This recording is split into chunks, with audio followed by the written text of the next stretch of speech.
കളമശ്ശേരി മഞ്ഞപ്പിത്ത വ്യാപനവുമായി ബന്ധപ്പെട്ട് മന്ത്രി പി രാജീവിന്റെ അധ്യക്ഷതയിൽ യോഗം ചേർന്നു. ജില്ലാ മെഡിക്കൽ ഓഫീസർ, നഗരസഭാ അധികൃതർ, ആരോഗ്യവകുപ്പ് ഉദ്യോഗസ്ഥർ തുടങ്ങിയവർ യോഗത്തിൽ പങ്കെടുത്തു. കൊച്ചി കളമശ്ശേരിയിലെ മഞ്ഞപ്പിത്ത വ്യാപനത്തിന്റെ പ്രഭവ കേന്ദ്രം കിണറിൽ നിന്നുള്ള വെള്ളമാണെന്ന് മന്ത്രി പറഞ്ഞു.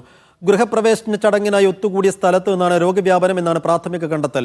ചടങ്ങിൽ പങ്കെടുത്തവരുടെ വിവരങ്ങൾ ശേഖരിക്കുന്നുണ്ടെന്ന് മന്ത്രി പറഞ്ഞു. അതുകൊണ്ട് ചടങ്ങിൽ പങ്കെടുത്തവരുടെ മുഴുവൻ തന്നെ ലിസ്റ്റ് ആശാ വർക്കർമാർ വഴി ശേഖരിക്കാനും അവർക്ക് പ്രത്യേകമായിട്ടുള്ള ഒരു പരിശോധന നടത്താനുമായി തീരുമാനിച്ചിട്ടുണ്ട്. പിന്നെ ഞായർ, തിങ്കൾ, ചൊവ്വ 3 ദിവസങ്ങളിൽ വിപുലമായ ക്ലോറിനേഷൻ ക്യാമ്പയിൻ ഈ 3 വാർഡുകൾ കേന്ദ്രീകരിച്ചിട്ട് എല്ലാ വീടുകൾ കിണറുകളിലും ക്ലോറിനേഷൻ നടത്തുക എന്നുള്ളതാണ്. അതോടൊപ്പം തന്നെ ഭാവിയിൽ ഇത്തരം കാര്യങ്ങൾ എങ്ങനെ കൈകാര്യം ചെയ്യണം, കിണറുകൾ എങ്ങനെ ക്ലോറിനേഷൻ ചെയ്യണം എന്നത് സംബന്ധിച്ച് എല്ലാ വീടുകളിലും മുനിസിപ്പാലിറ്റി തന്നെ പ്രത്യേകമായിട്ടൊരു നോട്ടീസ് വീട്ടുകാർക്ക് നൽകുന്നതായിരിക്കും. മുഹ്സിന വിശദാംശങ്ങൾ നൽകും. മുഹ്സിന, കിണർ വെള്ളമാണ് പ്രഭവ കേന്ദ്രമെന്ന് മന്ത്രി തന്നെ സ്ഥിരീകരിക്കുന്നു. ആ വീട്ടുകൂടൽ ചടങ്ങ് രോഗവ്യാപനത്തിന് കാരണമായെന്നും പറയുന്നു. ഇനിയുള്ള നടപടികൾ എങ്ങനെയൊക്കെയാണ്? സൈഫുദ്ദീൻ, ഇത്രയും ദിവസം എവിടെയാണ്, എന്താണ് ഉറവിടം എന്നുള്ളതായിരുന്നു ആരോഗ്യ വകുപ്പിനെ സംബന്ധിച്ച് ഏറ്റവും വലിയ വെല്ലുവിളി. ഇപ്പോൾ പരിശോധനയ്ക്കെടുത്ത സാമ്പിളുകളിൽ നിന്നും ചില സ്ഥലങ്ങളിലെ കിണർ വെള്ളത്തിൽ ഈക്കോളി ബാക്ടീരിയ അടക്കം സാന്നിധ്യം കണ്ടെത്തിയ സാഹചര്യത്തിലാണ് കിണർ വെള്ളത്തിൽ മലിനമായതാണ് ഇത്തരത്തിൽ രോഗവ്യാപനം ഉണ്ടായതെന്ന് കണ്ടെത്തിയിട്ടുണ്ട്. നിലവിൽ കളമശ്ശേരിയിലെ 10, 12, 13 വാർഡുകളിലാണ് രോഗവ്യാപനം കൂടുതലുള്ളത്. ഈ സൂചിപ്പിച്ചതുപോലെ തന്നെ പ്രദേശത്തൊരു ഗൃഹപ്രവേശന ചടങ്ങ് ഉണ്ടായിരുന്നു. അവിടെ പങ്കെടുത്ത ചിലർക്ക് ഈ മഞ്ഞപ്പിത്തം ഉണ്ടായിട്ടുണ്ട്. അതുകൊണ്ട് തന്നെ ഇവിടെ നിന്നാണ് രോഗവ്യാപനം ഉണ്ടായതെന്ന സംശയമാണ് ഉള്ളത്. ഇത് സ്ഥിരീകരിക്കാൻ ചടങ്ങിൽ പങ്കെടുത്തവരുടെ വിവരങ്ങൾ ആരോഗ്യവകുപ്പ് ശേഖരിച്ചു വരുന്നുണ്ട്. എന്താണെങ്കിലും നിലവിൽ ചികിത്സയിൽ കഴിയുന്ന HMT കോളനി നിവാസിയുടെ നില അതീവ ഗുരുതരമായി തന്നെ തുടരുന്ന ഒരു സാഹചര്യമാണുള്ളത്. ഏകദേശം 18ഓളം പേർ വിവിധ ആശുപത്രികളിൽ ചികിത്സയിലുമാണ്.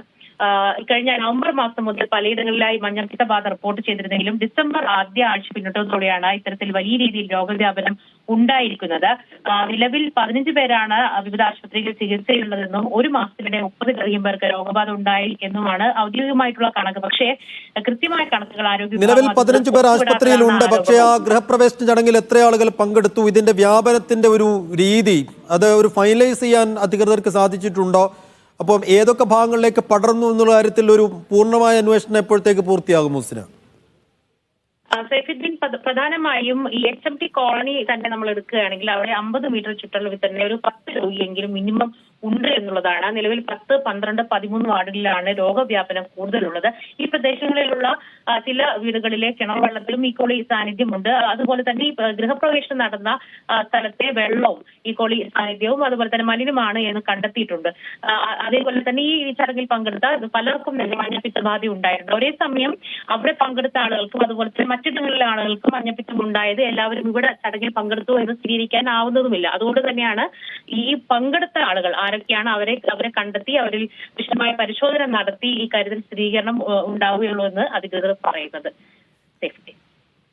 ശരി മുഹ്സിൻ, എന്തായാലും കളമശ്ശേരി മഞ്ഞപ്പിത്ത വ്യാപനം വളരെ വേഗതയിൽ തന്നെ തടയാനുള്ള നടപടികളുമായി ആരോഗ്യവകുപ്പ് മുന്നോട്ട് പോകുന്നു. കിണർ വെള്ളമാണ് പ്രഭവ കേന്ദ്രം. ഉപ്പമ്മയുടെ കളമശ്ശേരിയിലുണ്ടായ വീട്ടുകൂടൽ ഗൃഹപ്രവേശന ചടങ്ങിൽ നിന്നാണ് രോഗവ്യാപനത്തിന് കാരണമായത് എന്നുള്ളൊരു കണ്ടെത്തലിലേക്ക് കൂടി ഇപ്പോൾ ആരോഗ്യവകുപ്പ് എത്തിയിട്ടുണ്ട്. അപ്പോൾ വേഗത്തിൽ തന്നെ ഈ വ്യാപനം തടയാനുള്ള നടപടികളിലേക്ക് ആരോഗ്യവകുപ്പ് കടക്കുകയാണ്. വിശദാംശങ്ങൾ നൽകിയത് മുഹ്സിൻ.